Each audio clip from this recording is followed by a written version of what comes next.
नमस्कार दोस्तों, आप सभी लोगों का अपने इस चैनल में स्वागत करते हैं। दोस्तों, हम लोग इंटरमीडिएट के फिजिक्स के बारे में बात कर रहे हैं और वो भी आपका एनसीईआरटी पैटर्न का है। और हम लोग का जो चैप्टर चल रहा है आपका फर्स्ट वाला चैप्टर चल रहा है, यानी चैप्टर का नाम है वैद्युत आवेश एवं क्षेत्र। और आज के इस वीडियो में हम लोग कूलाम के नियम का सदिश स्वरूप पढ़ेंगे, क्योंकि आपका पिछले वीडियो में कूलाम का नियम क्या है उसके बारे में हम लोग पढ़े हुए थे, लगभग आपको तैयार भी हो गया था। और आज हम लोग कूलाम के नियम का सदिश स्वरूप को अध्ययन करेंगे। तो आइए देखते हैं आपका कूलाम का जो नियम है उसका सदिश स्वरूप क्या है। तो कूलाम के नियम का सदिश स्वरूप यानी vector form of coulombs law, और यहाँ से आपके कूलाम के नियम का 1 नंबर का आपका वेक्टर स्वरूप वाला सूत्र आपसे पूछा जाता है। तो इसको आप लोग ध्यान से पढ़िएगा, समझिएगा। अब ये कूलाम का नियम क्या है, यहाँ पे देखिए 3 डायमेंशन है आपका। ये एक्स अक्ष है, ये आपका वाई अक्ष है, और ये वाला जो है आपका जेड अक्ष है, और बीच में आपका मूल बिंदु आपका है। अब इसी मूल बिंदुओं से आपके 2 आपके स्थिति सदिश वाले वेक्टर आपके गए हुए हैं। तो एक आपका आवेश यहाँ पे Q1 है, तो उसका स्थिति सदिश आपका R1 वेक्टर R1 है। दूसरा आपका यहीं से आपका Q2 आवेश है, इसके बीच की जो दूरी है मूल बिंदु से वेक्टर R2 है। और यहाँ पे आपका दोनों के बीच का जो आपका देखा जाए तो सदिश स्वरूप त्रिभुज के नियम से आपका वेक्टर R21 बराबर आपका vector R2 minus vector R1 हो जाएगा। इस वाले पे आपका जो बल है F12 आपका है, और यहाँ पे आपका एकांक सदिश आपका R12 है, और यहाँ पे आपका F21 है, और ये आपका एकांक सदिश R21 है। यहाँ पे वेक्टर है, यहाँ पे एकांक सदिश है, ये ध्यान दीजिएगा आप लोग। एकांक सदिश आप पढ़े भी हैं। एकांक सदिश यानी एकांक सदिश में आपका क्या होता है, जैसे मान लीजिए आप फर्स्ट ईयर में पढ़े होंगे वेक्टर, जब आप चैप्टर पढ़ रहे थे वहाँ पे आप पढ़े होंगे ए कैप बराबर आपका मॉड ए बटे कैपिटल ए, ये आप पढ़े थे, परिणामी ए जिसको बोलते हैं। तो आपका उसी तरह से यहाँ पे भी मान आप निकालेंगे।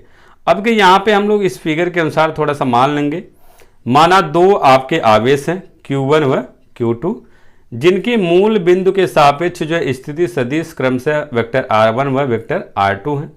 यदि आवेश Q1 के सापेक्ष Q2 की जो स्थिति सदिश है R21 हो, तो आपका सदिश योग के नियम के अनुसार R21 बराबर आपका वेक्टर R21 बराबर vector R2 minus vector R1। फिर उसके बाद हम लोग कूलाम के नियम से निर्वात में स्थित आवेश Q1 के कारण Q2 पर आरोपित बल निकालेंगे। तो उसके लिए आपके पास फार्मूला है कि या कूलाम का नियम आप लोग पढ़े भी हैं कल। तो F21 वेक्टर F21 बराबर 1/4 पाई एप्सिलॉन 0 Q1 Q2 बटे वेक्टर R21, ये आपका वेक्टर नहीं है, यहाँ पे आपका परिणामी है, ये R21 स्क्वायर, और यहाँ पे R21 कैप है। अब आपका यहाँ पे हो जाएगा, इसको जैसे मान लिया आप परिणामी यहाँ पे ये जो लिखे हैं इसके अनुसार आप लिख सकते हैं, तो इसको मॉड लिख सकते हैं। तो आपका हो जाएगा F21 बराबर 1/4 पाई एप्सिलॉन 0 और Q1 Q2 बटे आपका mod R2 minus R1 square.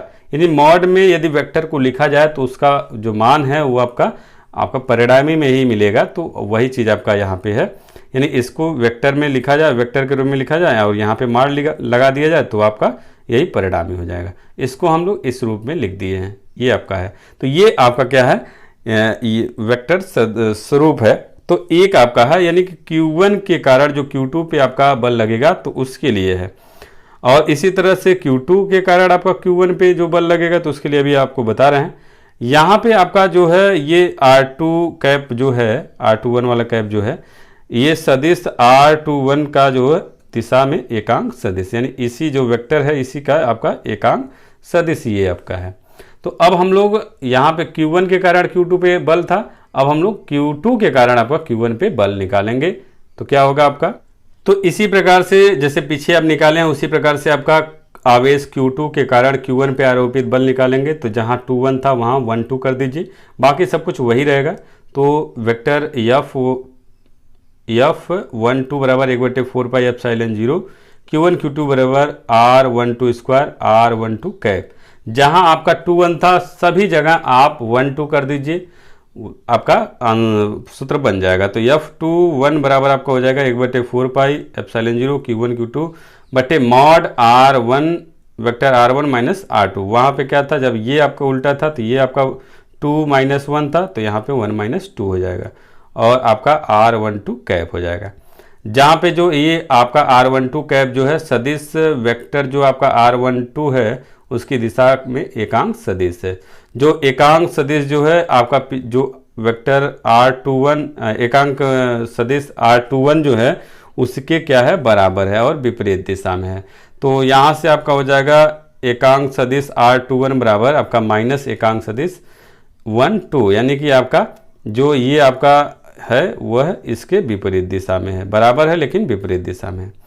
अब आपका जो समीकरण निकला है वहाँ पे जो अभी हम लोग यहाँ पे इसको जो ये वाला है, चाहे किसी को भी ये मान लीजिए आप इसको 3 कर दीजिए, तो समीकरण 2 और 3 से आपका क्या हो जाएगा, F21 बराबर यहाँ पे जैसे ये आपका बराबर है वैसे ही आपका ये भी आपका बराबर हो जाएगा, परंतु आपका क्या होगा, विपरीत दिशा में हो जाएगा।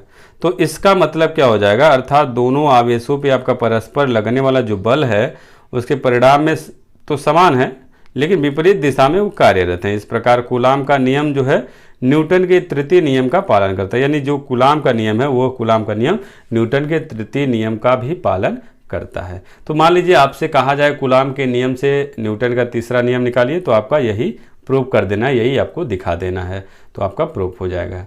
तो उम्मीद है आपको समझ में आ गया होगा। समझ में आ जाए तो कमेंट करके ज़रूर बताइए कि आपको हमारा वीडियो कैसा लग रहा है। अच्छा लगे तो लाइक कीजिए, शेयर कीजिए, चैनल को सब्सक्राइब भी कर लीजिएगा। तो आइए अगला टॉपिक देखते हैं। अगला टॉपिक है हम लोगों का कि वैद्युत बल के गुरुत्वाकर्षण बल से तुलना आपको करना है। आप वैद्युत बल इस वाले चैप्टर में पढ़े हैं, लेकिन गुरुत्वाकर्षण बल जो है 11 वाले में पढ़े थे, वहाँ पे भी इसी तरह का फिगर था और बस अंतर क्या था, वहाँ पे आपका द्रव्यमान था, यहाँ पे आपका क्या है, आवेश है। तो पहला आपका जो तुलना करेंगे तो पहला आपका तुलनात्मक क्या है कि वैद्युत बल में आपका आकर्षण बल व प्रतिकर्षण बल दोनों होते हैं, जबकि गुरुत्वाकर्षण बल में सदैव आपका आकर्षण बल ही होता है। ऐसा क्यों होता है, क्योंकि वैद्युत बल में आपके जो आवेश हैं वह 2 प्रकार के होते हैं, एक आपका धन आवेश और एक आपका ऋण आवेश। तो आपका दोनों धन और ऋण आवेश जब सजाती होंगे तो आपके प्रतिकर्षण होंगे और जब विजाती होंगे तो आकर्षण होगा। तो उन्हीं की वजह से, यानी 2 प्रकार के आवेश होने की वजह से जो वैद्युत बल है उन वैद्युत बल में आपका आकर्षण और प्रतिकर्षण दोनों बल आपका कार्यरत होता है। लेकिन जो गुरुत्वाकर्षण बल है उस गुरुत्वाकर्षण बल में आपका द्रव्यमान होता है और द्रव्यमान में कोई आपका चिन्ह नहीं होता है, इस वजह से आपका उसमें केवल आपका आकर्षण बल ही आपका लगता है। अब आपका दूसरा क्या है, जो वैद्युत बल है उन दोनों आवेशों के बीच के माध्यम पर निर्भर, यानी वैद्युत बल जो है जो आपके आवेश रखे गए हैं उन आवेशों के जो बीच में माध्यम है उन माध्यमों पे डिपेंड करेगा, जबकि गुरुत्वाकर्षण बल जो है दोनों द्रव्यमानों के बीच के माध्यम पे निर्भर नहीं करता, क्योंकि वहां पे माध्यम की बात नहीं हुआ था। यहाँ पे आपका माध्यम के बारे में बताया गया, अलग अलग तरह का माध्यम है, निर्वात अथवा वायु का एक माध्यम होता है, एक आपका धात का माध्यम होता है, एक आपका अधात का माध्यम होता है। इस अलग अलग तरीके का आपका माध्यम यहाँ पे होते हैं, तो उन माध्यमों में आपका अलग अलग मान आपका प्राप्त होगा। तो वही चीज कहा गया कि जो आपका वैद्युत बल है वह वैद्युत बल जो है आवेशों के बीच के जो माध्यम है उन पे निर्भर करता है, लेकिन जो गुरुत्वाकर्षण बल है उन जो दोनों द्रव्यमान हैं उनके बीच के माध्यम पर निर्भर नहीं करेगा। अब आपका तीसरा है कि वैद्युत बल जो है गुरुत्वाकर्षण बल से कहीं अधिक प्रबल है, यानी कि आपका जो वैद्युत बल का मान है वह वैद्युत बल जो है गुरुत्वाकर्षण बल के मान से बहुत अधिक शक्तिशाली होता है, प्रबल होता है। अब उदाहरण के माध्यम से हम लोग समझते हैं। अब कि आपका उदाहरण में क्या है, जैसे यदि 2 प्रोटॉन हो तो उनके बीच जो वैद्युत बल होगा उनके गुरुत्वाकर्षण बल की तुलना में 10 की पावर 36 गुना बड़ा होगा। यानी कि यदि 2 प्रोटॉन हैं उन दोनों प्रोटॉनों के बीच वैद्युत बल निकाला जाए और उन दोनों प्रोटॉनों के बीच गुरुत्वाकर्षण बल निकाला जाए और उनसे तुलना किया जाए, तो जो वैद्युत बल का मान है आप बोल रहे हैं कि अधिक प्रबल होता है, तो कितना अधिक प्रबल होता है, 10 की पावर 36 गुना बड़ा होता है गुरुत्वाकर्षण बल से। और वही चीज यदि आपका 2 इलेक्ट्रॉन हैं उनके बीच की बात किया जाए तो 10 की पावर 43 गुना बड़ा होता है, यानी कि आपका प्रोटॉन जो है 10 के पावर 36 गुना बड़ा होता है और 2 इलेक्ट्रॉनों के बीच आपका जो गुरुत्वाकर्षण बल है वह आपका वैद्युत बल जो है गुरुत्वाकर्षण बल से 10 के पावर 43 गुना बड़ा होता है। लेकिन आपका एक प्रोटॉन और एक इलेक्ट्रॉन यदि है तो उनके बीच जो है आपका जो वैद्युत बल होगा गुरुत्वाकर्षण बल से 10 के पावर 39 गुना बड़ा होता है।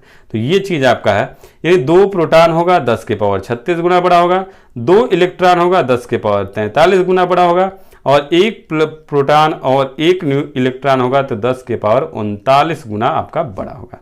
तो देखिए आपका यहाँ पे इलेक्ट्रॉन का सबसे अधिक है, और यदि 1 इलेक्ट्रॉन किसी में शामिल है तो आपका उससे कम है, और यदि 1 भी इलेक्ट्रॉन नहीं है तो आपका सबसे कम है। तो इस तरह से आपका घटते हुए क्रम में आपका है, यानी कि 2 इलेक्ट्रॉन तो 10 के पावर 43 और 1 इलेक्ट्रॉन तो 10 के पावर 39, और दोनों एक भी इलेक्ट्रॉन न हो यानी कि प्रोटॉन हो तो 10 के पावर 36 गुना आपका बड़ा होगा।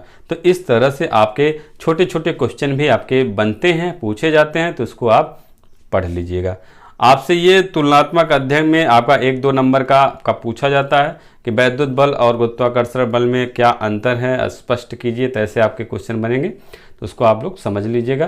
तो उम्मीद है आपको समझ में आ गया होगा, और वीडियो यदि आपका अच्छा लग रहा है तो चैनल को सब्सक्राइब करके लाइक कर दीजिएगा और वीडियो को शेयर भी कर दीजिएगा। तो बस आज के इस वीडियो में इतना ही, अगले वीडियो में हम लोग फिर से मिलेंगे, तब तक के लिए अनुमति चाहते हैं। नमस्कार दोस्तों।